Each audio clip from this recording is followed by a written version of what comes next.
اعوذ باللہ من الشیطان الرجیم بسم اللہ الرحمن الرحیم الحمدللہ والصلاة والسلام علی رسول اللہ لا حول ولا قوة الا باللہ رب اشرح لی صدری ویسر لی امری واحلل عقدۃ من لسانی یفقہوا قولی ربی زدنی علما۔ السلام علیکم ورحمۃ اللہ وبرکاتہ۔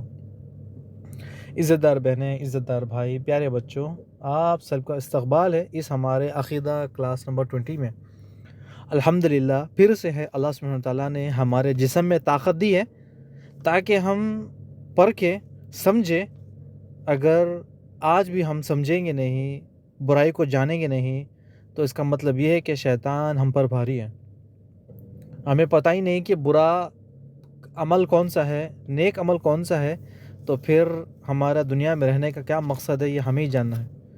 یعنی اگر ہم وہ کام کر رہے ہیں جو شیطان پسند کرتا ہے، جنہیں کرنے سے شیطان بڑا خوش ہوتا ہے، تو یہ جاننا ہمارے لیے ضروری ہے کہ کل کے دن جب موت آئے گی، قیامت کا دن آئے گا، جنت جہنم کا فیصلہ ہوگا، اللہ رب العزت ہم سے سوال کرے گا اور ہم کیا جواب دیں گے۔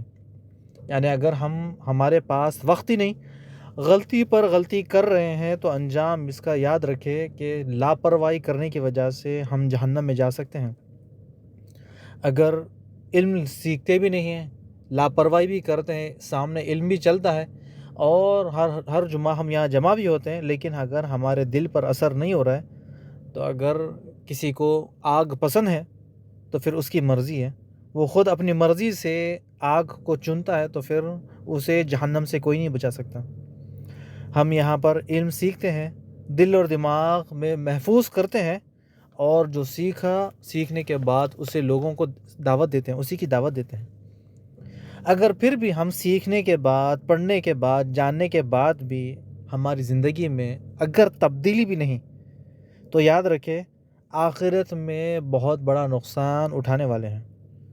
اگر ہم یہی لاپرواہی کی وجہ سے زندگی گزارتے ہیں، جھوٹ، شراب، غیبت، بدکاری، برے کاموں میں، اسی میں جا رہا ہے ہمارا تمام وقت، میوزک، ڈانس، اسی میں، تو جب اللہ سوال کرے گا تو ہم کیا جواب دیں گے؟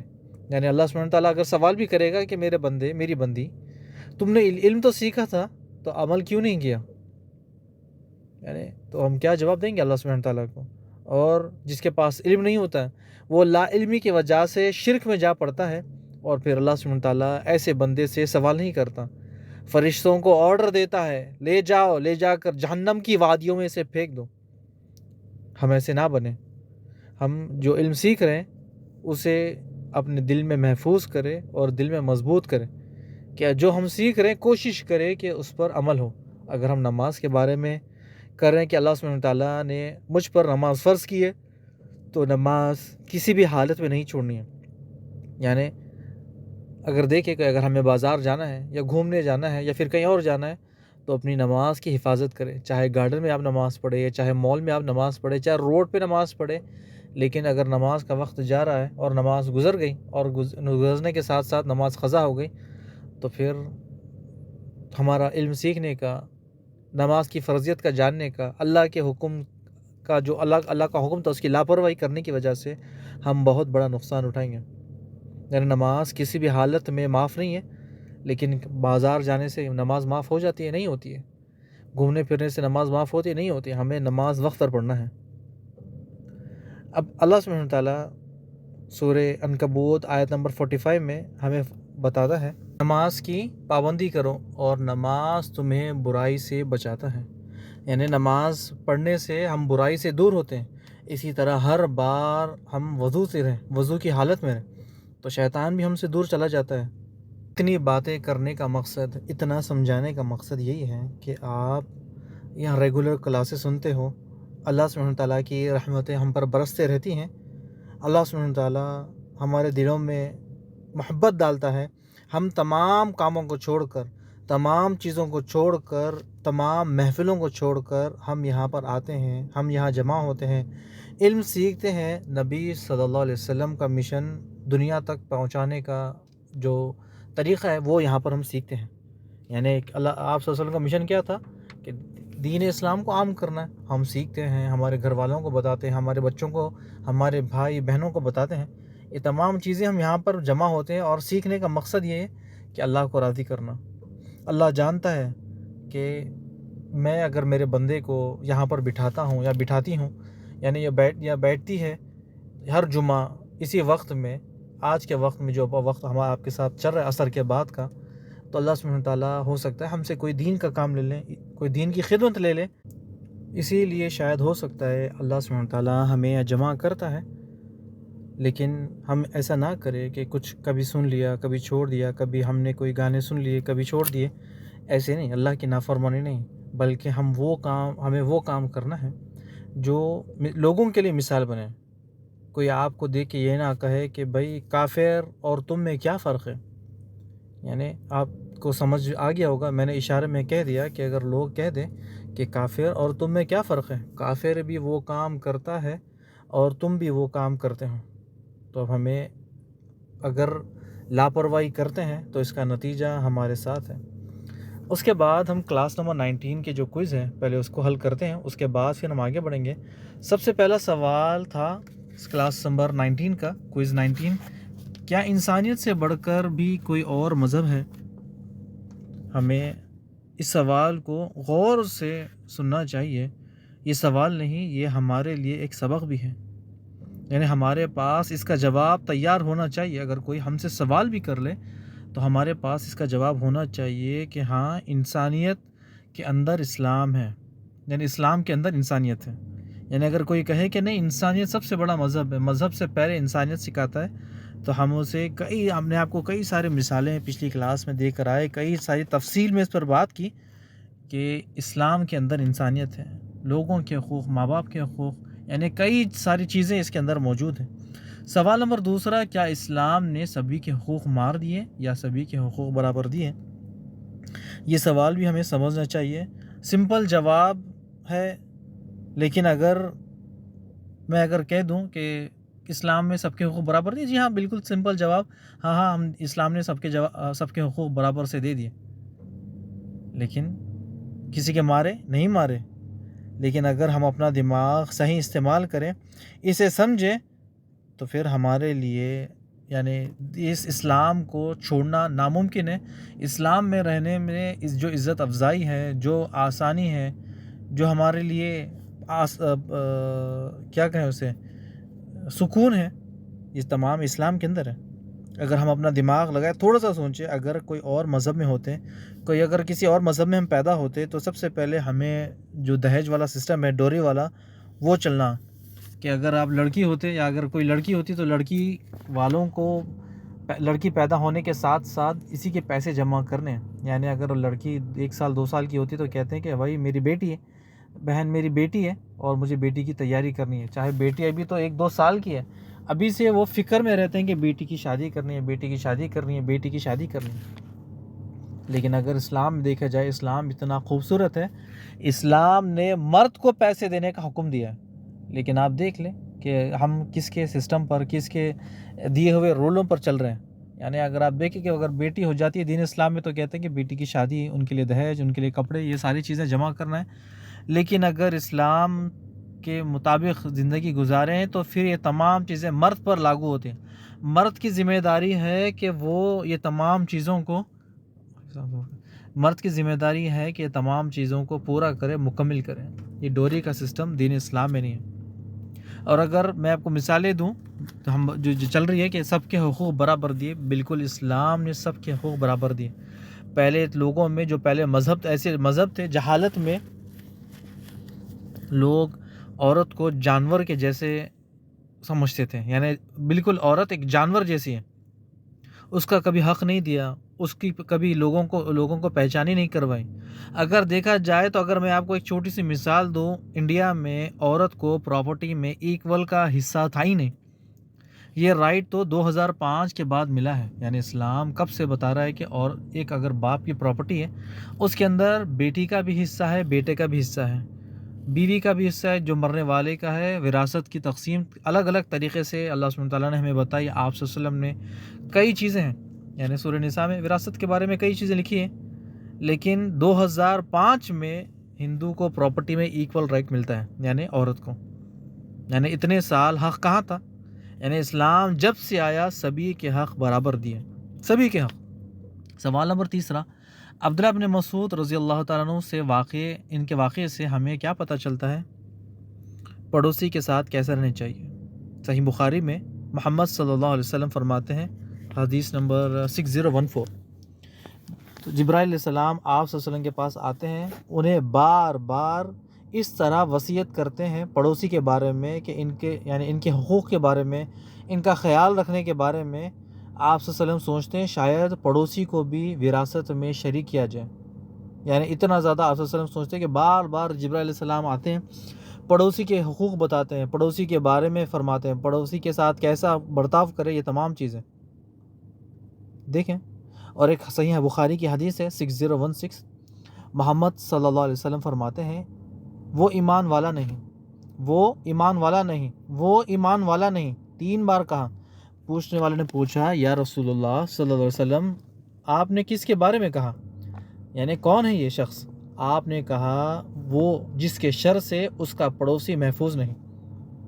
یعنی پڑوسی کے ساتھ اگر اچھا معاملہ نہیں کرتا تو پھر وہ آپ صلی اللہ علیہ وسلم نے 3 بار قسم کہی، 3 بار کہ وہ ایمان والا نہیں، وہ ایمان والا نہیں، وہ ایمان والا نہیں، جو اپنے پڑوسی کے ساتھ اچھا معاملات نہیں کریں، اپنے پڑوسی کے ساتھ اپنا حسن سلوک اچھا نہیں کرتے، وہ ایمان والا نہیں.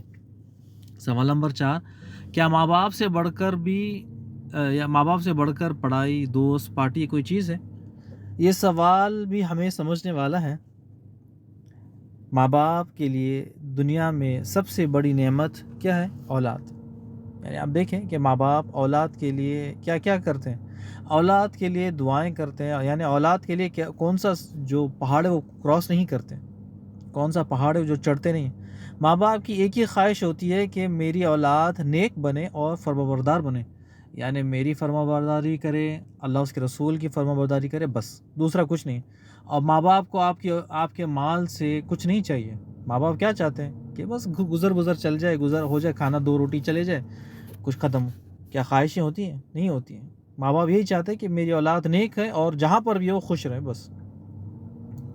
سوال نمبر 5، والدین نے ہمارے لیے کیا کیا؟ ہمارے لیے کیا کیا، یہ تو ہمیں سوچنا ہے. آپ لوگوں نے اپنے کمنٹس میں لکھا، کسی نے شارٹ میں لکھا، کسی نے زیادہ لکھا، الحمدللہ. لیکن ہمارے لیے تو ہمارے ماں باپ نے بہت کچھ کیا. یعنی آپ کے سامنے میری جو آواز نکل رہی ہے وہ ماں باپ ہمارے لیے کیا کرتے ہیں؟ ہمارے لیے دعا کرتے ہیں، ہماری پرورش کرتے ہیں. اور اس کے ساتھ ساتھ اس میں کبھی کبھی امی ابو تھوڑی دھلائی کر دیتے ہیں. شاید امی میری آواز سن رہی ہوں گی. تو یعنی ماں باپ ہر وہ ممکن کوشش کرتے ہیں اولاد کی تربیت کے لیے، جو ہو سکا وہ کرتے ہیں تاکہ اولاد محفوظ رہے، اولاد تکلیف سے بچے، اولاد بھیک مانگنے سے بچے، اولاد جوتے پالش کچرا چن کے کھانے میں سے بچے. اسی لیے ماں باپ ہر کوشش کرتے ہیں کہ اولاد کی اچھی سے اچھی تربیت کرے. ماں باپ کا ایک ہی چیز ہے کہ والدین نے ہمارے ساتھ کیا کیا؟ ہماری تربیت کی، ہمیں بڑا کیا، ہمیں کھلایا پلایا، یہ سب چیز کیا ہمارے لیے. پھر اس کے بعد بھی اگر ہم بڑے ہو کر گئے کہ آپ نے ہمارے لیے کیا کیا، تو پھر یہ ہم احسان فراموش ہیں.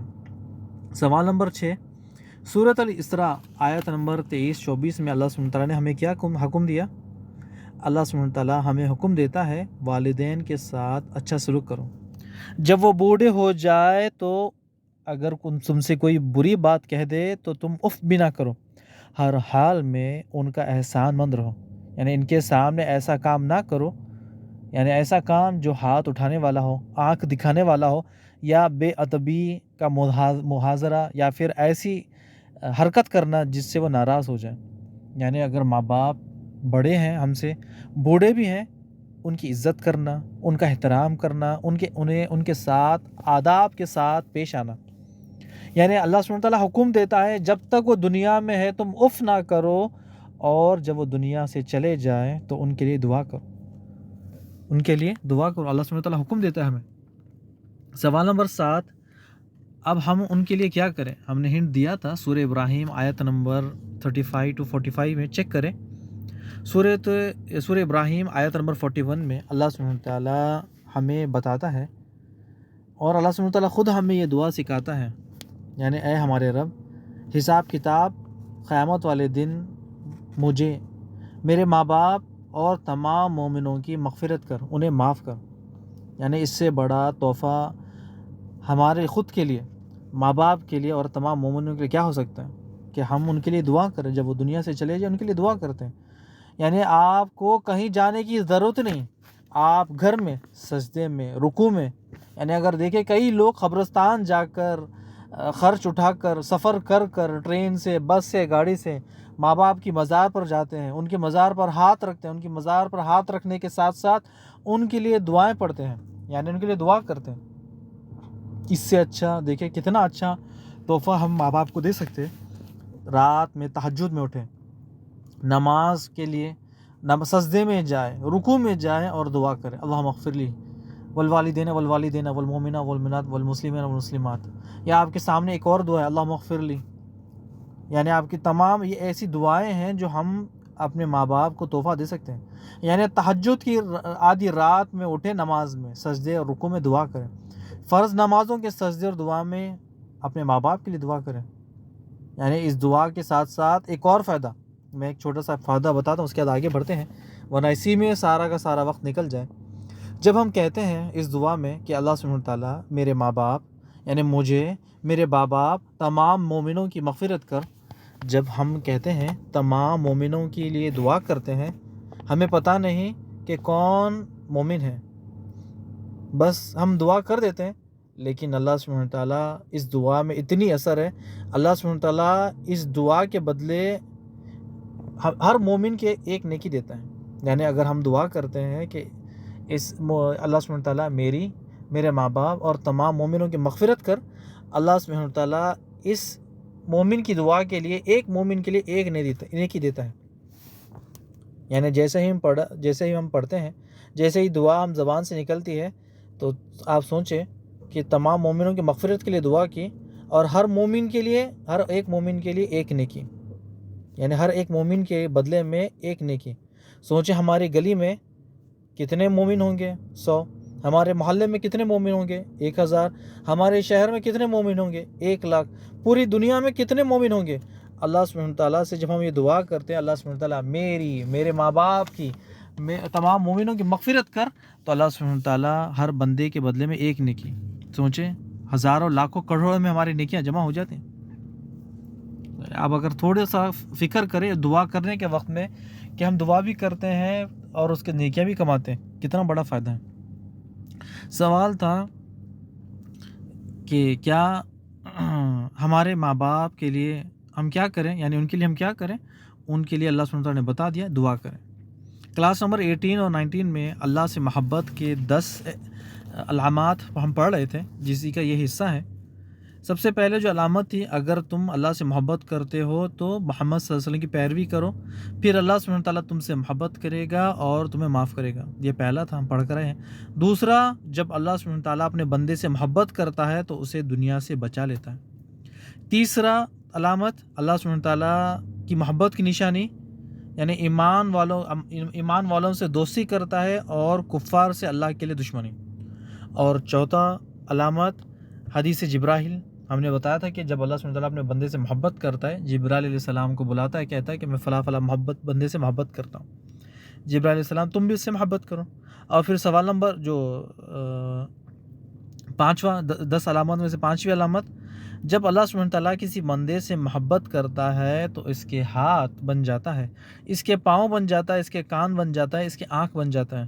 اس کی تفصیل ہم نے پچھلے ایپیسوڈ میں پڑھ کر آئے ہیں 18 میں. اور پھر اسے 6واں پوائنٹ، یعنی 10 علامات میں سے 6واں پوائنٹ، اللہ سبحانہ تعالیٰ سے محبت کا شوق. جو شخص اللہ سے ملاقات کا شوق رکھتا ہے، اللہ سبحانہ تعالیٰ بھی اس بندے کا انتظار کرتا ہے کہ کب وہ مرے اور پھر اللہ سبحانہ تعالیٰ سے ملاقات کرے. اور جو شخص اللہ سے محبت یعنی اللہ سے ملاقات کا شوق نہیں رکھتا، پھر اللہ سبحانہ تعالیٰ بھی اس سے ملاقات کا شوق نہیں رکھتا. پھر اسی میں 7واں پوائنٹ، جب اللہ سبحانہ تعالیٰ کسی بندے سے محبت کرتا ہے، اس کے دل میں نرمی، شفقت پیدا کر دیتا ہے. یعنی ہم نے پچھلے ایپیسوڈ میں پڑھ کر آئے تھے کہ یہاں تک کہ جو ہم نے پڑھ کر آیا تھا کہ اس میں ماں باپ، دوست، رشتہ دار، پڑوسیوں کے ساتھ اخلاق، ان سے سمجھداری، نرم دلی سے بات کرتا ہے. یہ تمام چیزیں ہم پچھلے ایپیسوڈ میں پڑھ کر آئے ہیں، اور آج ہم انشاءاللہ اس کا 8واں پوائنٹ لیں گے. یعنی جب اللہ سبحانہ تعالیٰ کسی بندے سے محبت کرتا ہے تو اسے آزماتا ہے، جان سے، مال سے، بھوک سے، گھر والوں سے، اولاد سے، ان تمام چیزوں سے آزماتا ہے۔ اور ان چیزوں میں ہم کہاں پر ہیں؟ آپ، میں، جتنے سننے والے ہیں، دنیا کے کئی ایسے لوگ ہیں، وہ خود چیک کر لے کیا اللہ سبحانہ تعالیٰ ان سے محبت کرتا ہے یا نہیں کرتا ہے۔ یعنی اب میں جو چیزیں آپ کے سامنے رکھنے والا ہوں، اس میں غور و فکر کرے کیا اللہ سبحانہ تعالیٰ ہم سے محبت کرتا ہے یا پھر اللہ سبحانہ تعالیٰ نے ہمیں چھوڑ دیا۔ یعنی اللہ سبحانہ تعالیٰ تمام چیزوں سے آزماتا ہے۔ ترمذی کی حدیث ہے، حدیث نمبر 2398، سعد بن ابی وقاص رضی اللہ تعالیٰ عنہ فرماتے ہیں، یا رسول اللہ صلی اللہ علیہ وسلم، اللہ سبحانہ تعالیٰ سب سے زیادہ مصیبت کسے دیتا ہے؟ یعنی سب سے زیادہ آزمائش کس کے ساتھ لیتا ہے؟ آپ نے فرمایا انبیاء، رسول، پھر ان کے بعد جو بعد آتے ہیں، یعنی ان کے بعد جیسے ہی ہے۔ یعنی بندہ اگر سخت دین میں تو اللہ سبحانہ تعالیٰ بھی اس کے ساتھ سخت آزمائش لیتا ہے، سخت آزمائش میں ڈالتا ہے، سخت امتحان میں ڈالتا ہے۔ اگر بندہ دین میں نرم ہے تو اللہ سبحانہ تعالیٰ بھی اس سے آزمائش نرمی والی لیتا ہے، یعنی بالکل نرم والی۔ نرم سخت کا مطلب یہ نہیں کہ دین میں سخت، دین میں مضبوط۔ یعنی اگر وہ دین میں مضبوط ہے، کبھی نماز نہیں چھوڑتا، کبھی تہجد نہیں چھوڑتا، کبھی روزے نہیں چھوڑتا، کبھی کوئی نیکی کا کام نہیں چھوڑتا، کبھی کوئی صدقہ کے کام نہیں چھوڑتا، ہر وقت بھلائی میں، تو پھر اللہ سبحانہ تعالیٰ ایسوں سے اور آزمائش لیتا ہے۔ اور اگر کوئی نرم ہے، ڈھیلا ڈھالا ہے، کبھی نمازیں پڑھ لی، کبھی نہیں پڑھی، کبھی روزے رکھ لیے، کبھی نہیں رکھ لیے، فجر ساری بستر میں، صرف ہر روز شیطان کان میں پیشاب کر کے چلا جاتا ہے، تو پھر ایسے کے لیے اللہ سبحانہ تعالیٰ آزمائش بھی ہلکی لیتا ہے۔ یعنی بندے کے ساتھ اللہ سبحانہ تعالیٰ آزمائش لیتا رہتا ہے۔ اس حدیث میں آپ صلی اللہ علیہ وسلم فرماتے ہیں کہ اللہ سبحانہ تعالیٰ بندے کو اس کے سختی، یعنی اگر دین میں مضبوط ہے تو پھر مضبوط آزمائش لیتا ہے، اگر وہ نرم ہے تو پھر نرم آزمائش لیتا ہے۔ بندہ اسی آزمائش کے ساتھ پوری کی پوری زندگی گزارتا ہے، اور جب مر جاتا ہے، اللہ سبحانہ تعالیٰ کے پاس جاتا ہے، اللہ سبحانہ تعالیٰ کہے گا کہ میرے بندے، میں نے تجھے آزمایا جان سے، مال سے، اولاد سے، بھوک سے، گھر والوں سے، اب تو نے اس پہ صبر کیا تھا، اب اس کا اجر کیا ہے کہ میں نے تیرے تمام گناہ معاف کر دیے اور تجھے جنتوں میں۔ یعنی جب اللہ سبحانہ تعالیٰ کے پاس بندہ جائے گا، تو جب یہ تمام آزمائشوں کو پار کر اس پہ صبر کر تو اللہ سبحانہ تعالیٰ اس کے بدلے کیا کرے گا؟ اس کے تمام گناہ معاف کر دے گا اور اسے جنت میں ڈال دے گا۔ اب آپ دیکھیں کہ اللہ سبحانہ تعالیٰ کیسے آزمائش لیتا ہے۔ یعنی ایک چھوٹی سی آپ کے سامنے میں مثال رکھ دوں تاکہ ہمارا جو آج کا چیپٹر ہے اس کو ہم سمجھیں، تھوڑا سا کلیئر ہو جائے، تاکہ پھر ہم آگے بڑھیں، کیونکہ ہم آہستہ آہستہ پڑھتے ہمارا وقت بھی آگے بڑھ رہا ہے، اور اس کے بڑھنے کے ساتھ ساتھ ہمارے جو علم میں اضافہ بھی ہو رہا ہے، اور علم میں اضافے کے ساتھ ساتھ یہ ہے کہ آپ بھائی بہنوں کو اگر مزہ نہیں آ رہا تو مجھے بتا دیں، یعنی ایسی چیزیں جو ہم پہلے کبھی سنا نہیں، کبھی ہم نے جانا ہی نہیں، لیکن ایسی چیزیں آپ کے سامنے آ رہی ہیں، تو آپ اس کا فائدہ اٹھائیں، اور آپ یہ غور کریں کہ دیکھیے یہ اللہ سبحانہ میں نے بتایا تھا کہ آپ چیک کر لیں کیا اللہ سبحانہ تعالیٰ مجھ سے محبت کرتا ہے یا نہیں کرتا، یہ ہم خود چیک کر لیں۔ یعنی اللہ سبحانہ تعالیٰ آزماتا ہے۔ سب سے پہلے دیکھیں، میں نے آپ کے سامنے بتانا ہے، جان سے آزماتا ہے۔ یعنی آپ کے سامنے ہے کہ کرونا وائرس آ گیا تھا، یاد ہوگا 2019 تک، یعنی 2-3 سال تک اس نے کوئی ملک کو نہیں چھوڑا۔ یعنی اس میں یہ جو اللہ سبحانہ تعالیٰ کی طرف سے بیماری آئی تھی، لوگ اپنی جان بچانے کے لیے، اپنی سیفٹی کرنے کے لیے مسجدوں کو جانا چھوڑ دیا، رشتہ داروں سے ملنا چھوڑ دیا، یعنی ایک دوسرے سے اتنا بڑا ڈسٹینس دے رہے تھے۔ یہ تو ٹھیک ہے، آپ یہ تدابیر ہے، یہ تو سیفٹی میجرز ہے، لیکن اتنی زیادہ دور رشتہ داروں سے، حتیٰ کہ جب ہاسپٹل میں جا رہے تھے اپنی جان بچانے کے لیے، تو پھر ڈاکٹر سے اپوائنٹمنٹ کے لیے ایک لڑائی ہو رہی تھی۔ یعنی ڈاکٹروں کے ساتھ لڑائی، ڈاکٹروں کو سود دینا، ڈاکٹروں کو پیسے دینا، ڈاکٹروں کو رشوت دینا کہ تم میرا علاج کرو۔ یعنی ایسے سنگین حالت بن گئے تھے، جب انسان کی جان کے اوپر بات آ گئی تھی تو اس نے رب کو بھی بھلا دیا۔ اس نے یہ سوچا کہ شاید ہو سکتا ہے ڈاکٹر ہی خدا ہو، ڈاکٹر ہی رب ہو، تو اسی کے دروازے پر کھڑا رہتا۔ یعنی انسان جب اس کے اوپر گزرتی ہے تو پھر یا تو ڈاکٹر کے پاس جاتا ہے یا تو پھر نماز میں ٹھہرتا ہے، لیکن لوگوں نے تو نماز میں چھوڑے نماز کو ہی چھوڑ دیا تھا۔ یعنی اللہ سبحانہ تعالیٰ جان سے آزماتا ہے۔ یعنی اگر آپ دیکھیں کہ اگر کوئی کافر ہمارا دوست ہے، کوئی کافر بڑا ہمارا MLA ہے یا پریسیڈنٹ ہے یا پھر کوئی بھی ہے، کوئی کافر ہے، اگر ہم اسے اسلام کی دعوت دیں تو کتنا بڑا فائدہ ہوگا، لیکن ہم کیا کرتے ہیں، اپنی جان بچانے کے لیے اسے ہم دعوتیں نہیں دیتے ہیں، اس کے ساتھ گھلتے ہیں، ملتے ہیں، کھاتے ہیں، پیتے ہیں، لیکن وہ ناراض نہ ہو جائے، ہماری جان کا دشمن نہ بن جائے، اسی لیے ہم اسے دین اسلام کی دعوتیں نہیں دیتے۔ اپنی جان بچانے کے لیے اس کا بھی نقصان کرتے ہیں اور اپنی نیکی میں بھی اضافہ نہیں کرتے۔ یعنی اپنی جان بچانے کے لیے ہر ممکن کوشش کرے گا انسان، لیکن یہ جان آزمائش ہے، بھول جاتا ہے۔ یعنی یہ جان نکلنا ہے، اپنے رب کے پاس جانا ہے اور رب کے پاس جا کر جواب دینا ہے۔ یعنی اللہ سبحانہ تعالیٰ جان سے آزماتا ہے، پھر اس کے بعد اللہ سبحانہ تعالیٰ مال سے آزماتا ہے۔ یعنی سب سے پہلے آپ دیکھیں انسان کو بہت مال چاہیے، اور جب اس کے پاس اللہ سبحانہ تعالیٰ ڈھیر سارا مال دیتا ہے، اس کے پاس بہت سارا مال آ جاتا ہے، پھر ہلکے چھوٹے سے ذریعے سے اللہ سبحانہ تعالیٰ اس کا یا تو مال کا نقصان کرتا ہے یا تو سارا کا سارا مال واپس لے لیتا ہے۔ جب انسان کی حالت ایسی ہو جاتی ہے، مال کی خاطر اس نے دن اور رات ایک کر دیے، نہ حلال دیکھا نہ حرام دیکھا، اب جب مال چلا گیا تو پھر اب اس کے بعد اس کی حالت کیسی ہو جاتی ہے؟ اب اس کے بعد جب مال چلا بھی جاتا ہے تو پھر اس کی بھی حالت یہ ہے کہ یہ بھی وہ نہیں دیکھتا ہے کہ اب مال کہیں نہ کہیں سے حرام سے کماؤں یا حلال سے کماؤں، وہ بھی نہیں دیکھتا، بس اسے اب چاہیے کہ جو مال چلا گیا اسے دوبارہ جمع کرو۔ بس انسان کو اللہ سبحانہ تعالیٰ مال سے آزماتا ہے، پھر اس کے بعد بھوک سے آزماتا ہے۔ یعنی بھوک، کھانے کی بھوک، مال کی بھوک، لیکن بات یہاں پر کھانے کی چل رہی ہے۔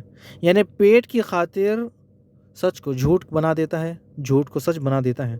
بھوک کی خاطر کسی کو غلط سنا دیتا ہے، کسی کو غلط ٹھہرا دیتا ہے، یا جو سچ تھا اس کو غلط بنا دیتا ہے۔ بھوک کی خاطر کسی کو دبا دیتا ہے، کسی کو مار دیتا ہے۔ بھوک کی خاطر کسی کا بھی گھر لوٹ لیتا ہے، کسی کا بھی نقصان برداشت کر سکتا ہے لیکن اپنی بھوک برداشت نہیں کر سکتا۔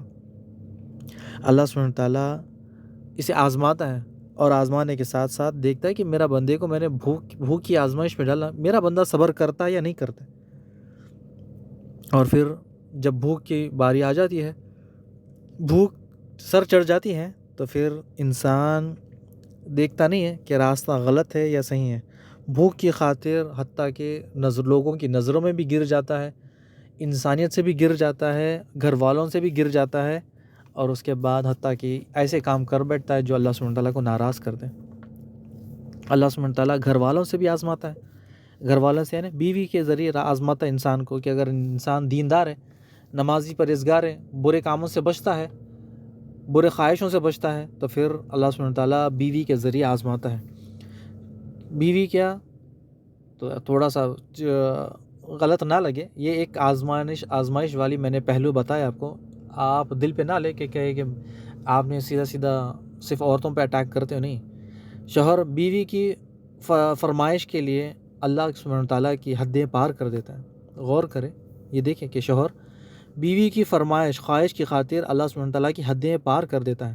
بیوی کو خوش کرنے کے لیے کیا چاہیے؟ مال۔ تو پھر کیا کرتا ہے؟ حلال دیکھتا ہے نہ حرام دیکھتا ہے۔ بیوی کی خواہش پوری کرنا ہے، بیوی کی خواہش، اس کو ایکسپینسو چیزیں چاہیے، باہر گھومنا ہے، سونا چاندی تمام چیزیں اس کی لاکر میں جمع ہونا چاہیے، اس کے لاکر میں یہ سونا چاندی ہیرے جواہرات چمکنے چاہیے، ان چیزوں کی زینت بڑھانے کے لیے، یعنی سونا چاندی جمع کرنے کے لیے وہ کسی بھی حد تک چلا جاتا ہے۔ بیوی کی شوق کی خاطر شوہر نہ حرام دیکھتا ہے نہ غلط راستہ دیکھتا ہے، وہ صرف پیسے جمع کرنے کے لیے کسی کا بھی نقصان کرنے پہ چلا جاتا ہے۔ یعنی دیکھیں کہ اگر بیوی کی خواہش ہوتی ہے کہ مجھے سونے کے ہار چاہیے، ڈائمنڈ نیکلیس چاہیے یا پھر کوئی اور چیز چاہیے، تو جب انسان جو مرد ہے، جو شوہر ہے، وہ جو بزنس کرتا ہے یا پھر ڈیوٹی کرتا ہے، تو پھر وہ حرام راستے پر چلا جاتا ہے بیوی کی خواہش پوری کرنے کے لیے۔ یعنی اب یہ جب بیوی کی خواہش تو پوری کر لیتا ہے، دنیا میں بھی یہ نقصان کرتے ہیں اور آخرت میں بھی اپنا نقصان کر لیتے ہیں دونوں۔ یعنی دنیا میں لوگوں کو لوٹتا ہے، ان کی بدوائیں لیتا ہے، ان کا نقصان کرتا ہے، اور آخرت میں اپنی نیکیاں انہیں دیتا ہے یا پھر ان کے گناہ اپنے سر لیتا ہے۔ یہ دونوں، بیوی اور شوہر دونوں کے لیے۔ یعنی بیوی کی خواہش کی خاطر شوہر نے ایسے برے کام کیے اور پھر کرنے کے بعد حرام کام اختیار کیا یا حرام راستے پر چلا، تو کس کی خاطر؟ بیوی نے کہا تھا، بیوی کو چاہیے، تو پھر بیوی کی خاطر، تو پھر دونوں بھی پھر قیامت کے دن مزہ چکیں گے۔ اب آخری بات کر کلاس کو ہم یہیں پر روکیں گے۔ اللہ سبحانہ وتعالیٰ اولاد سے آزماتا ہے، یہ بڑا امپورٹنٹ پوائنٹ ہے ہمارے لیے، پہلے والوں کے لیے، آگے والوں کے لیے، ہر کسی کے لیے یہ کامن ہے۔ اولاد فتنہ ہے، اولاد سے آزماتا ہے۔ کس طرح سے آزماتا ہے؟ یعنی دیکھیں کہ آزمانا یہ بالکل کامن، کس طرح سے کامن؟ کہ بچے بیمار ہوتے ہیں، اللہ سبحانہ وتعالیٰ بچوں کو بیمار کرتا ہے تاکہ چیک کرے کہ اس میں میرا بندہ کیا کرتا ہے۔ یعنی اللہ سبحانہ وتعالیٰ اپنے بندے کو بیماری سے آزمائش میں ڈالتا ہے، کہ اولاد کی آزمائش میں۔ یعنی اب دیکھیں کہ اولاد کی خاطر والدین اللہ سبحانہ وتعالیٰ کی تمام حدودیں پار کر دیتے ہیں۔ اگر جب اولاد بیمار ہوتی ہے، اس کے لیے مال چاہیے، تو پھر کیا کرتے ہیں؟ قرض پر مال لیتے ہیں، یا پھر کسی دوست کو کہتے ہیں، یا کسی رشتہ دار کو کہتے ہیں، وہ مدد دے دیتے ہیں، وہ مدد کر دیتے ہیں، اور ہماری جو اولاد ہے اس کا علاج ہو جاتا ہے۔ مگر جب دماغ کہتا ہے، شیطان ہمارے دماغ میں ڈالتا ہے کہ بچے پر اثرات ہو گئے، یعنی لوگ کہتے ہیں، ہمارے لوگ دماغ میں ڈال دیتے ہیں بچے کو نظر لگ گئی۔ لوگ کہتے ہیں، بوڑھے لوگ، بوڑھے دادی، بوڑھی نانی کہتے ہیں کہ بچے کی آنکھ اندر چلے گئی۔ پڑوسی آ جاتا ہے یا رشتہ دار آ جاتا ہے ملنے کے لیے، وہ کہتا ہے بچے کی حرکت کچھ عجیب لگ رہی ہے۔ اب یہاں اللہ سبحانہ تعالیٰ کی آزمائش اور سخت ہو جاتی ہے۔ اب یہاں اللہ سبحانہ تعالیٰ دیکھتا ہے کہ بندہ مجھ سے محبت کرتا ہے یا نہیں کرتا، مجھ پر میں رب ہوں، مجھ پر بھروسہ کرتا ہے یا نہیں کرتا ہے۔ اب اللہ دیکھتا ہے مجھ پر یقین کرتا ہی نہیں کرتا ہے، اللہ دیکھتا ہے مجھ سے یہ امید رکھتا ہے یا نہیں رکھتا ہے۔ اب اللہ سبحانہ تعالیٰ دیکھتا ہے کہ اب میرا بندہ کس حالات میں، کس پوزیشن میں۔ اب اللہ سبحانہ تعالیٰ اسے سخت آزمائش میں ڈالتا ہے، اور اس کے بعد انسان کیا کرتا ہے؟ رب کو بھی چھوڑ دیتا ہے، قرآن کو بھی چھوڑ دیتا ہے، اور ایک ایسا راستہ اختیار کر لیتا ہے جس سے اللہ سخت ناراض ہوتا ہے۔ رسول اللہ صلی اللہ علیہ وسلم نے اس کے لیے منع کیا، یعنی وہ تعویذ کا راستہ، یہ سب سے بڑا گناہ کا راستہ ہے۔ اللہ سبحانہ تعالیٰ اس سے منع کرتا ہے، رسول اللہ صلی اللہ علیہ وسلم اس سے منع کرتے ہیں، لیکن ماں باپ اولاد کی محبت میں یہ سب کچھ کر بیٹھتے ہیں۔ ماں باپ اولاد کی جان بچانے کے لیے اس تعویذ کو استعمال کرتے ہیں، ماں باپ اولاد کی صحت کے لیے اس تعویذ کا استعمال کرتے ہیں، ماں باپ اولاد کے لیے شیطانی شر سے بچنے کے لیے اس تعویذ کا استعمال کرتے ہیں، ماں باپ اولاد کی خاطر یہ تمام چیزوں کو استعمال کرتے ہیں۔ کس کی خاطر؟ اولاد کی خاطر۔ یعنی ماں باپ نے کس کے لیے کیا؟ اولاد کی خاطر۔ اللہ سبحانہ تعالیٰ کے ساتھ دشمنی موڑ لیتے ہیں، یعنی اللہ سبحانہ تعالیٰ کے ساتھ شرک کر بیٹھتے ہیں، اللہ سبحانہ تعالیٰ کو ناراض کر بیٹھتے ہیں۔ یعنی اس تعویذ کے بدلے وہ جہنم جانا پسند کرتے ہیں، لیکن ماں باپ اپنی اولاد کو نزلے سے، زکام سے، بیماری سے، ہر شر سے بچانا چاہتے ہیں۔ یعنی اولاد کی خاطر ماں باپ ہر حد اللہ سبحانہ تعالیٰ کی پار کر دیتے، حتیٰ کہ جہنم کو بھی پسند کرتے ہیں۔ یعنی اولاد کے لیے، یعنی اولاد اتنی بڑی آزمائش ہے۔ یعنی دیکھیں کہ اللہ سبحانہ تعالیٰ نے آزمائش میں ڈالا کہ دیکھتے ہیں کہ پہلی اولاد یا پہلے میں۔ اللہ سبحانہ تعالیٰ دیکھتا ہے پہلی اولاد یا پہلے بیوی۔ اللہ سبحانہ تعالیٰ آزمائش میں ڈالتا ہے پہلے میں یا پہلے بزنس۔ اللہ سبحانہ تعالیٰ دیکھتا ہے، آزمائش میں ڈالتا ہے پہلے میں یا پہلے مال۔ اب دیکھ لیں، اللہ سبحانہ تعالیٰ ایک سے بڑی ایک آزمائش میں ڈالتا ہے، دیکھتا ہے کہ میں دینے والا ہوں یا پھر اور کوئی دینے والا ہے۔ اللہ سبحانہ تعالیٰ اس طرح سے آزمائش میں ڈالتا ہے۔ اب ایک اور پوائنٹ، بس اس کے بعد میں انشاءاللہ کلاس کا اختتام کرتا ہوں۔ یعنی اولاد کی خاطر ماں باپ کتنی حد تک گزر جاتے ہیں، اللہ سبحانہ تعالیٰ کی نافرمانی کرتے ہیں، قرآن کے خلاف چلے جاتے ہیں۔ یہ تعویذ کے بارے میں تو انشاءاللہ بعد میں بتاؤں گا، لیکن اولاد کو پالنا ایک بہت بڑا، یعنی ایک بڑی ذمہ داری ہے۔ اس کی پڑھائی کی، اس کی لکھائی کی، یعنی آپ دیکھیں کہ ماں باپ دونوں مل کے نوکری کرتے ہیں کہ بچہ اچھا سا پڑھ لے، اسکول کی فیس کے لیے، اسکول کتابوں کے لیے، اس کی ڈریس کے لیے نہ حلال دیکھتے ہیں نہ حرام دیکھتے ہیں، کہیں سے بھی مال جمع کرے اور پھر اس کے بعد اسکول کی فیس دے دیں۔ تمام کس کے لیے؟ اولاد کی خاطر، تاکہ بچے ٹھیک ٹھاک ہو جائیں۔ اس کے بعد جب بچے بڑے ہوتے ہیں تو بینک سے لون لیتے ہیں کالج کے لیے، انجینئرنگ کے لیے، یا ڈاکٹر کے لیے، یا سائنٹسٹ کے لیے، چلے سب چیزوں کے لیے۔ ماں باپ نے کس کے لیے لیا؟ اولاد کے لیے۔ یعنی تمام چیزیں کس کے لیے کی؟ اللہ سبحانہ تعالیٰ کو دشمن میں بنا لیا، اللہ سبحانہ تعالیٰ کی نافرمانی کی، اللہ سبحانہ تعالیٰ کے ساتھ بغاوت بھی کی، اللہ سبحانہ تعالیٰ کے ساتھ شرک بھی کیا اولاد کی خاطر۔ پھر اولاد کیا کرتی ہے؟ بڑی ہوتی ہے، اسکول پڑھتی ہے، کالج میں جاتی ہے، اس کے بعد امریکہ، لنڈن، عرب ملکوں میں گھومنے چلی جاتی ہے، لیکن آخر میں نقصان کس کا ہوا؟ ماں باپ کا۔ یعنی ماں باپ نے اولاد کی خاطر تمام چیزیں کی، پھر اولاد تو نکل گئی لیکن تمام گناہ اور ماں باپ کے سر پر۔ تو اسی لیے یہ یعنی جو آزمائش ہے، اولاد کی آزمائش بڑی سخت ہے، بڑی سخت آزمائش ہے۔ اللہ سبحانہ تعالیٰ ہمیں اس سے بچائے۔ یعنی اولاد کی آزمائش میں لوگ کیا کیا کرتے نہیں۔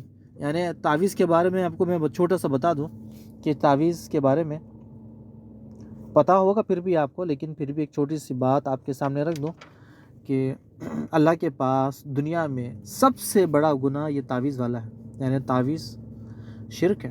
اللہ سبحانہ تعالیٰ اس تعویذ سے پہننے سے منع بھی کرتا ہے، حتیٰ کہ محمد صلی اللہ علیہ وسلم کی حدیث ہے، من تعلق تمیمۃ فقد اشرک، جس نے تعویذ لٹکایا اس نے شرک کیا۔ آپ صلی اللہ علیہ وسلم کہتے ہیں جس نے تعویذ لٹکایا اس نے شرک کیا، یعنی جس نے تعویذ لگوایا، لگائی، جس نے پہنوایا، جس نے پہنا، یہ تمام جہنم میں، تمام جہنم میں۔ تعویذ اتنا بڑا گناہ ہے، یعنی ہم اولاد کی محبت کی خاطر اس تعویذ کو استعمال کرتے ہیں، اللہ کے ساتھ شرک کر بیٹھتے ہیں۔ یعنی بھروسہ اللہ پر، توکل اللہ پر، امید اللہ پر، شفا اللہ پر، یعنی تمام چیزیں اللہ سبحانہ تعالیٰ سے ہمیں امید رکھنا چاہیے، لیکن اولاد کی محبت کی خاطر ہم اتنا بڑا گناہ کر بیٹھتے ہیں۔ ہمیں چاہیے کہ ہم یہ تعویذ کے بدلے قرآن پڑھیں، قرآن سے دم کریں۔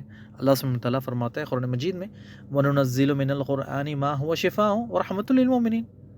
اللہ سبحانہ تعالیٰ نے قرآن مجید میں شفا رکھا ہے، اسے گلے میں لٹکانے سے کچھ نہیں ہوتا، اسے پڑھنا ہے، پڑھنے کے ساتھ ساتھ اس پہ دم کرنا ہے۔ تو دنیا میں اللہ سبحانہ تعالیٰ الگ الگ طرح سے آزمائش لیتا ہے، الگ الگ طرح سے آزمائش بھیجتا رہتا ہے، کبھی بارش کے ذریعے، کبھی طوفان کے ذریعے، کبھی زلزلے کے ذریعے، کبھی سیلاب کے ذریعے۔ ابھی کچھ دنوں پہلے آج کا امام کا خطبہ بھی یہی تھا کہ موراکو اور لیبیا میں یعنی اتنی بڑی تعداد تھی انسانوں کی اور سبھی کے سبھی غائب، یعنی لوگوں نے اتنی محنت کر کے گھر بنایا تھا اور وہ گھر غائب، اتنی محنت کر کر سونا چاندی پیسے جمع کیے تھے وہ تمام چیزیں غائب، حتیٰ کہ چھوٹے بچے، ایسے بچے جو دودھ پینے والے وہ غائب، ایسے بچے جو بولنا نہیں جانتے تھے وہ بھی غائب۔ یعنی آپ دیکھیں کہ ایک اتنی بڑی بڑی بلڈنگ ہے وہ غائب۔ یہ اللہ سبحانہ تعالیٰ کی نشانی ہے اور یہ ہمارے ساتھ بھی ہو سکتا ہے۔ تو ہمیں کیا کرنا ہے؟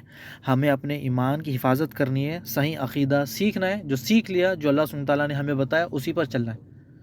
یعنی یہ ہاتھ سے اللہ سبحانہ تعالیٰ کی نشانی ہے، بتانا چاہتا ہے کہ اللہ سبحانہ تعالیٰ موجود ہے، اللہ سبحانہ تعالیٰ ہے دنیا میں، لیکن پھر بھی انسان کو بار بار یہ جھٹکے، یہ زلزلے، یہ بارش، یہ سیلاب دیتا ہے تاکہ انسان سمجھ جائے، اپنے ایمان کا محاسبہ کرے، اپنے ایمان کے اندر جھانکے، اپنے عقیدے کو سیکھ لے، اپنے عقیدے کو جو عقیدہ ٹھیک ٹھاک عقیدہ ہونا چاہیے، جو اللہ اس کے رسول نے قرآن مجید میں بتایا اس کے مطابق زندگی گزارنا ہے۔ اگر پھر بھی انسان لاپرواہی کرتا ہے تو پھر بڑا نقصان اپنا اٹھا لیتا ہے، اور اس کے بعد اس نقصان کے ساتھ ساتھ کیا کرتا ہے؟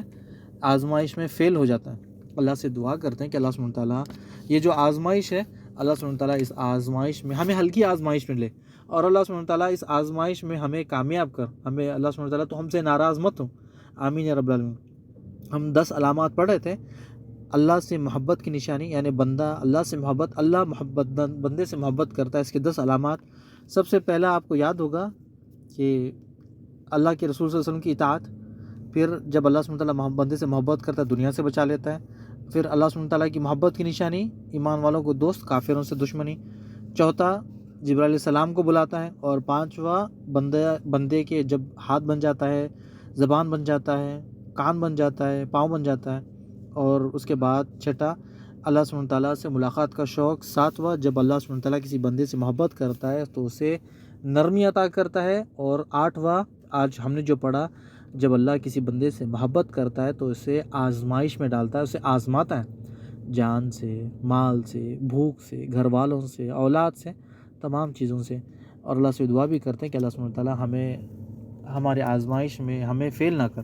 اللہ سبحانہ وتعالیٰ تو جو آزمائش لیتا ہے اللہ سبحانہ وتعالیٰ ہمیں اس میں پاس کر، ہماری مدد کر۔ بارک اللہ فیک و جزاکم اللہ خیر۔ السلام علیکم ورحمۃ اللہ وبرکاتہ۔ اور ایک چیز، یہ یوٹیوب سٹارٹ ہونے سے پہلے جو ہماری کلاس چلتی ہے اس میں میوزک ہم نہیں ڈالتے، وہ یوٹیوب والوں کی طرف سے ہوتا ہے، وہ خود ڈالتے ہیں۔ مجھے پتہ نہیں کہ کس طرح سے اسے روکے یا پھر کس طرح سے وہ میوزک ہٹتی ہے، اللہ عالم، لیکن وہ میں اپنی طرف سے نہیں ڈالتا ہوں، وہ خود میں کلاس لائیو کرتا ہوں تو وہ آٹومیٹک آ جاتا ہے، میں خود اس سے پریشان ہوں۔ تو اللہ سبحانہ وتعالیٰ مدد کرے، بس اللہ سبحانہ وتعالیٰ ان چیزوں سے ہمیں دور رکھے۔ السلام علیکم ورحمۃ اللہ وبرکاتہ۔